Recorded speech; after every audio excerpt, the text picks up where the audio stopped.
Israel Iran సంక్షోభంలోకి America అడుగుపెట్టడంతో పశ్చిమాసియా ఒక్కసారిగా భగ్గుమంది.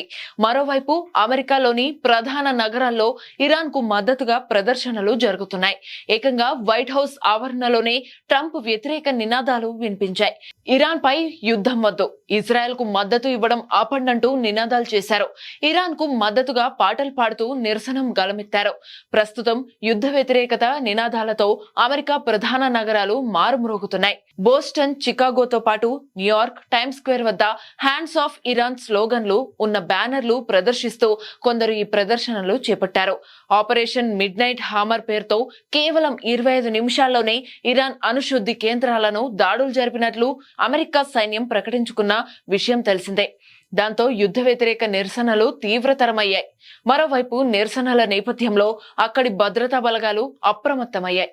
ఎంబీసీలతో పాటు రిలీజియస్ సెంటర్ల వద్ద సెక్యూరిటీస్ పెంచారు.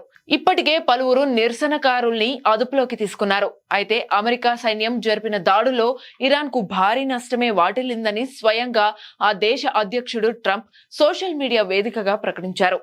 ఈ యుద్ధంలో జోక్యంతో అమెరికా ఘోర తప్పిదం చేసిందంటూ Iran supreme leader Ayatollah Khamenei మండిపడగా, ఆపరేషన్ రైజింగ్ లయన్ పేరుతో తాము చేపట్టిన యుద్ధం సుదీర్ఘంగా కొనసాగబోదని, దాడుల్లో తాము లక్ష్యానికి చేరువైనట్లు ఇజ్రాయెల్ ప్రధాని నెతన్యాహు ప్రకటన చేశారు.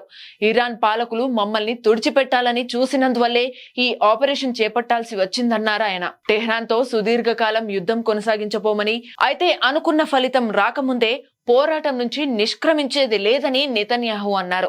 మరోవైపు పశ్చిమాసియాలో ఉద్రిక్త పరిస్థితులపై ఐక్యరాజ్య సమితి భద్రతా మండలి అత్యవసర సమావేశం నిర్వహించింది.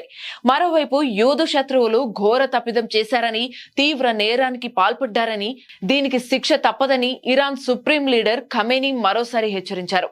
తక్షణమే శిక్షించాల్సిన అవసరం ఉందని అమెరికా పేరును ప్రస్తావించకుండానే సోషల్ మీడియాలో పోస్టు చేశారాయన.